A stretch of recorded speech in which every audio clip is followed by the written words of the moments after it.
What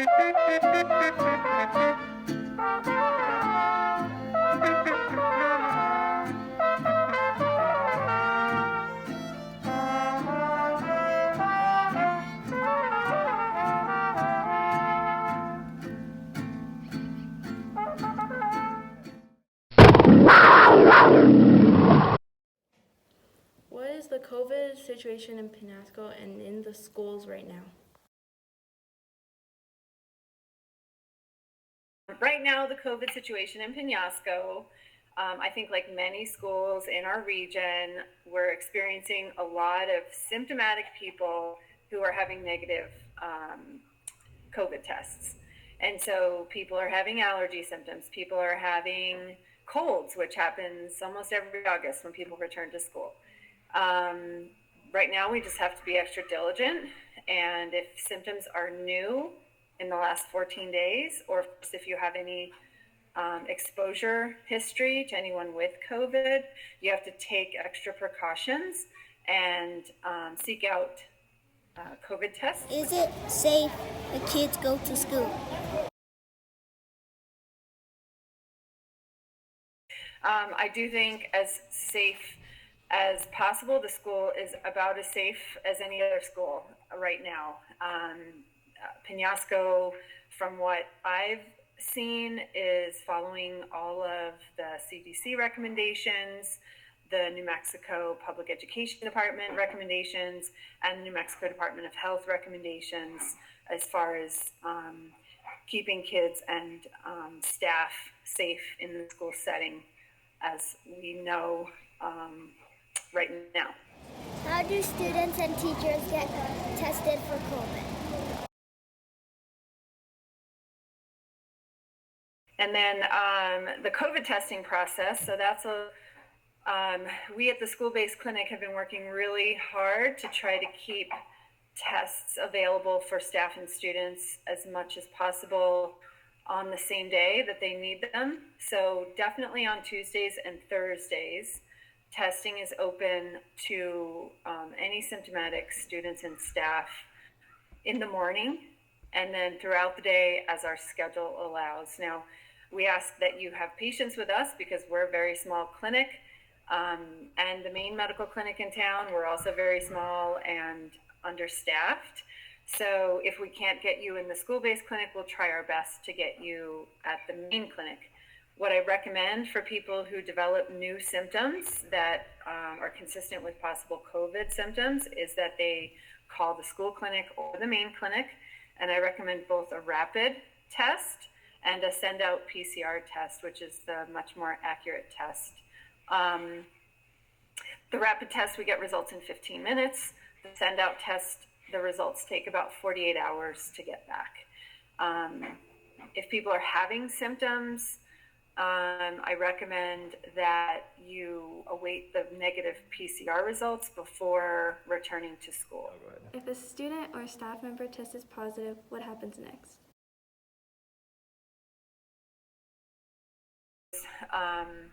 Well, anyone who's symptomatic, vaccinated or not, should get tested. As far as getting exposed to someone, because there have been a few cases at the school, as there have been at most other schools in the region as they started to open. If you're exposed to someone in close contact, which means you are within 6 feet of a person who tested positive for over 15 minutes in a 24-hour period. And if you're vaccinated, if you're a vaccinated individual, the CDC right now does not require quarantining, but you should get tested, certainly at least once, within 3 to 5 days of your exposure. If you're unvaccinated and you have a close contact exposure, the recommendation is to quarantine at home for 10 days. What does quarantining mean? Who should quarantine? Quarantine means you are really trying to avoid contact as much as possible with other people, so that in the case that you become infected from that person you were exposed to, you're not then spreading it to more and more people. So that means really trying to avoid that. You should not be going to stores. You should really try to stay home. Even around your family members, I would recommend masks in the house. Obviously, this is really difficult if the exposure is in a young child, but that's why I'm saying as much as possible, try to avoid close contact with others, even within your own home. What symptoms should people worry about?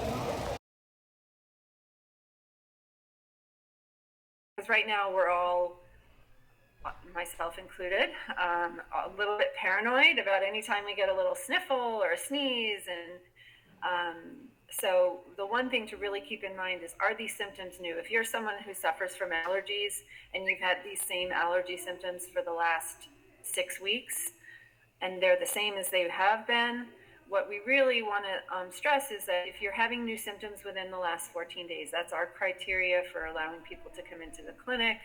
And that's how you can have some sense of, well, are they different than they have been? And if they are in any way, then that's when I would recommend going and getting tested and starting that path. And of course, myself and David Gould, the other PA at the clinic in Penasco, and all of our staff, we're all here to answer any questions that anybody has in our community. If a student at school isn't feeling well, what should they do?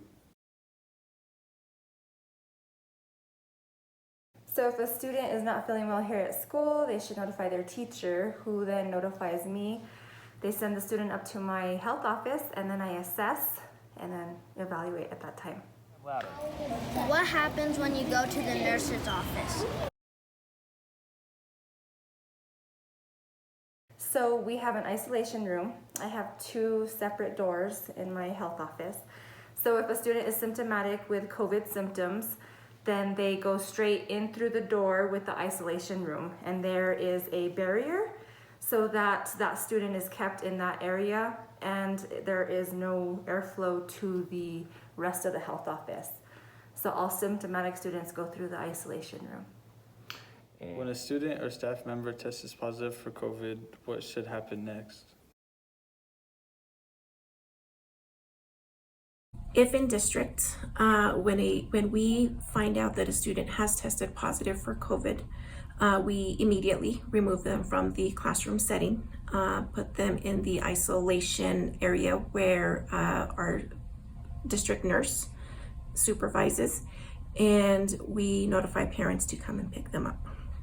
At that point, we begin the contact tracing, and then we notify individuals who were in close proximity to the student, which is 3 to 6 feet for 15 minutes or longer. Those individuals will be immediately contacted and asked to also isolate for 10 days. And then we will send out a school notification that we have had a positive case in the district. How will families be contacted about COVID? The school as a whole will receive a letter from my office or from the school principal's office indicating that we have had a positive COVID case. Individuals who are close contacts will be notified directly, informing them that their child or perhaps staff member has been in close contact with a positive case.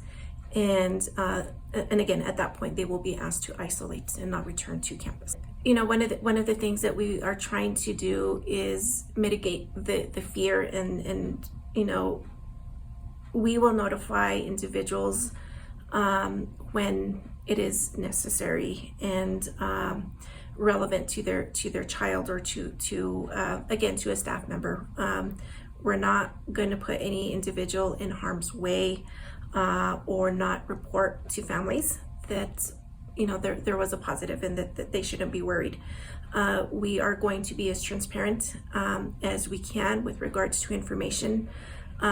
Student names or staff names with those that are positive will not be disclosed. Only when they are notified directly from the school that they are close contact will they be notified directly.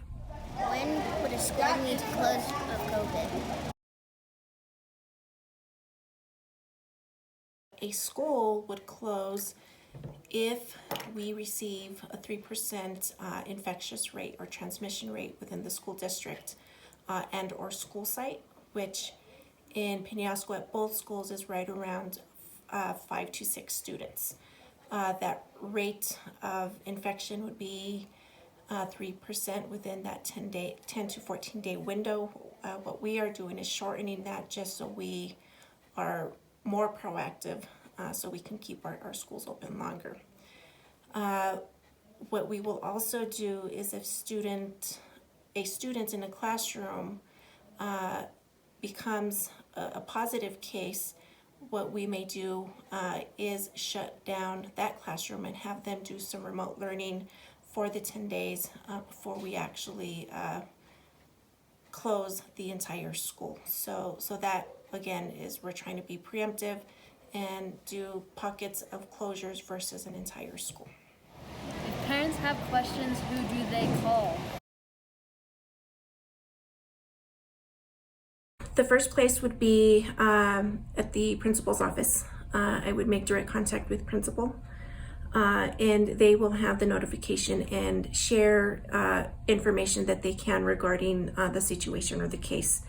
If families have not received letters from the district or have been informed that there is a direct close contact case, then it may not be as accurate information they have. So again, if in question, contact principal's offices first. How does the elementary school keep the kids safe?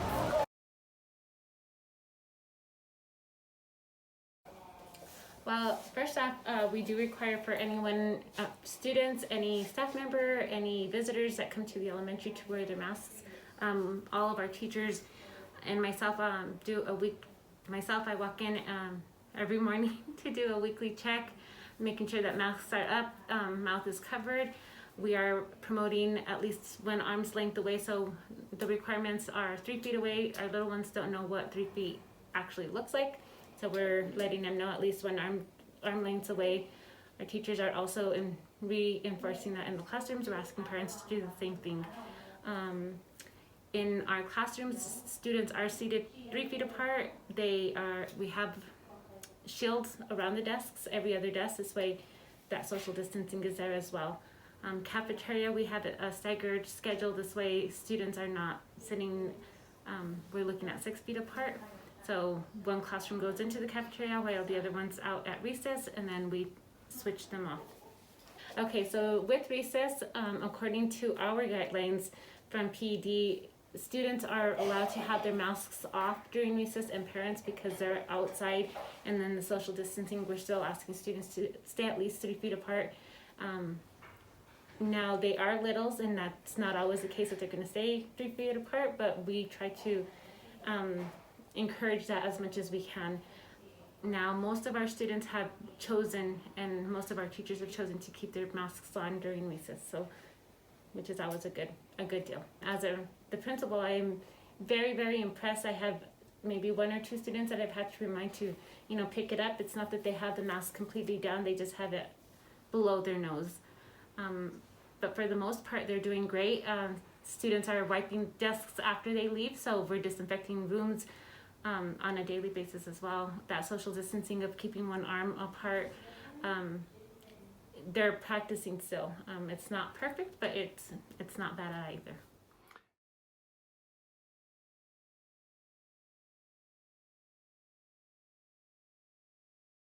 How are classes at the middle school and high school set up to keep students safe? Some of the things that we're doing is we're making sure that the buildings are cleaned and sanitized. Usually in the evenings is when the custodians are going in with the machines and sanitizing everything. And then we're ensuring that all staff and students are masked up. And then we're trying to maintain social distancing as much as possible. So that's been a little bit of a challenge with our students, but that's something that we're working towards. And the other thing is that we are really promoting the vaccine. And so El Centro has been a really good partner with us. We've had them calling out students on Tuesdays and Thursdays when they're here on campus, and students are going and getting their vaccines. The students who are vaccinated, we're trying to make sure have at least 3 feet social distancing. Students who are not vaccinated should have at least 6 feet social distancing. We are doing daily attendance because that's one way that we are able to do our contact tracing should something occur with a COVID outbreak, things like that. So lunch, in my opinion, lunch has been going pretty well. So our students at the middle school and high school have the option to go up to the cafeteria and get their lunch and either eat in the cafeteria, eat outside in our Serenity Garden at the tables that we have there, or they're allowed to come into our old middle school gym and eat in there. We have them socially distanced. At that point is when they're allowed to take off their masks to eat, but then they have to put their masks on as soon as they're done eating. They've done a really good job of maintaining our space and keeping everything clean. So when they're done eating, they're cleaning up their areas, and I haven't heard of any issues with trash cleanup or anything like that. So I'm really proud of them. Okay. What are custodians doing to keep the school clean and safe? Well, on a daily basis, they go through every classroom, the bathrooms, multiple times on the bathrooms. They rub down the doorknobs multiple times during the day. They disinfect the counter, the desks, the countertops. They, twice a week, every other day, they go and they fog the building with the fogger. And they're just trying to keep up with it. No, so they got the building's pretty well in shape, no, but that's how they do it. They use it's a formula, it's called Rejuvenal. They go through it, like I say, they spray down the desks on a daily basis every day, countertops, doorknobs, bathrooms multiple times a day. Buses. What are the rules for riding buses? Of COVID. Currently, they're sitting together with families, whether it's siblings, cousins, as long as they're together in the same seat, and mask wearing is a requirement at all times. Go ahead. How does the cafeteria keep kids safe? Okay, all tables are marked. They're 6 feet apart. After every classroom, we sanitize the tables with bleach water.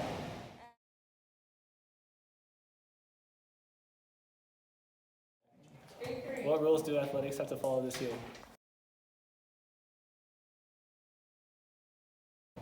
Well, I will say that the rules are ever changing. Right now we are 100% mask wearing indoors. That is both for athletes, coaches, officials, as well as spectators. Outdoor is different. Outdoor, it is recommended that there will be mask wearing this year. Fans get to watch sports this year? Yes, there are no capacity limits.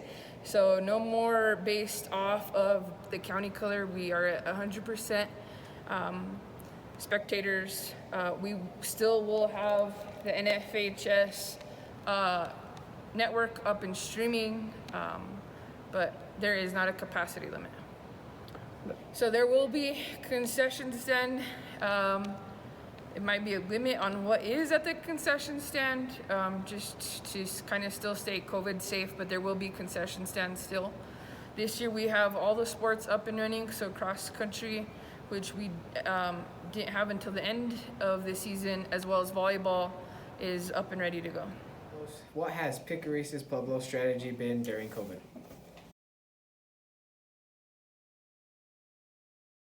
Our biggest strategy here at the Pueblo has been basically to try to stay ahead of the COVID. We've been looking at all the information coming in and trying to sort through it to see what validated and basically stop the spread. Our biggest thing has been to stop the spread, and doing that through contact tracing and just being able to close our borders here at the Pueblo and just keep everybody safe. What is the current order at Picuris? Well, here at the Pueblo, we have a stay-at-home order in effect, and right now, we're only allowing our members and residents that reside within our Pueblo proper to go out 2 times a day. They're contact traced where they go. We only allow 2 overnights out of the Pueblo. We have a curfew every day that everybody is to be in, and our main purpose for all these rules is we're trying to slow down the movement of the people. Number 1. Number 2, we're trying to contact trace everybody where they go. So in the event that we do get a positive, we'll know, have an idea where they went. We'll know basically where everybody's at, and we can contact trace. Therefore, we can stop the spread faster. We blocked all our Pueblo area off, and we only have 1 entrance in and 1 entrance out, and it's monitored 24/7. We do have employees there around the clock, and they check your temperature as you come in. They get your name and where you're going at the gate. And again, all these are in place so that we can be able to stop the spread quicker and be able to contact trace you. So far, I mean, it's been effective. How does the tribal council make decisions? The first question is the person responsible? Number 2, are they vaccinated? Number 3, can they be contact traced? Right, and if we can answer, and the 4th one is it essential? So those are the 4 core that my team and myself have been pushing. So we take those 4 and we apply them to the school.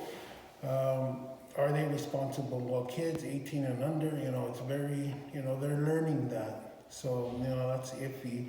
Number 2, are they vaccinated? Well, half of them are vaccinated. And number 3, can they be contact traced? And that's yes, because they go to the school. And is it essential?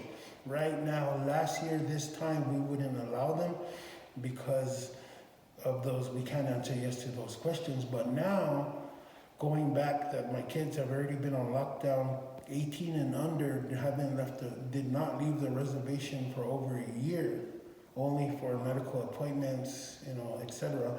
So now, taking all that information, for the mental health of our kids and for that socializing and seeing their friends, that's critical to a young adult.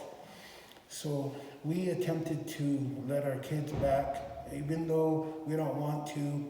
I mean, it's always a risk, but then we had this positive on the first day. So that kind of set us back. Now we're going back to ask these questions, and we feel that it's essential that they go back, that they, get it back into that system, get back into seeing their friends, seeing their teachers, socializing. We want to try to come together and run the 14-day cycle. So we have the positives, we run 14 days, we see if there's no more positives, we want to try and send them back again. 2, 3. How is Picuris Pueblo helping its students? We don't have a school here, but we renovated a building to where we can have our classes. We can bring in teachers so that our kids can have teachers educate them instead of us just playing the part. So we're looking for that. We created our own education department.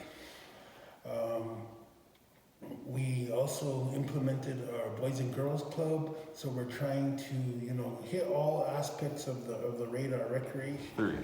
What can the community do to help COVID get away? Because the tools are right in front of us. Wear your mask, wash your hands, get vaccinated, social distance yourself, avoid large crowds. Those rules are in place, and if we can somehow figure out if we can all do that as a community, we don't need the virus here.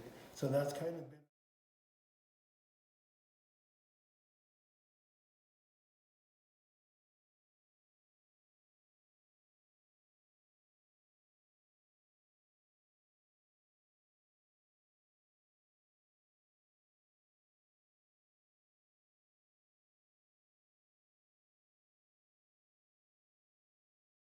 Wear your mask so we can play.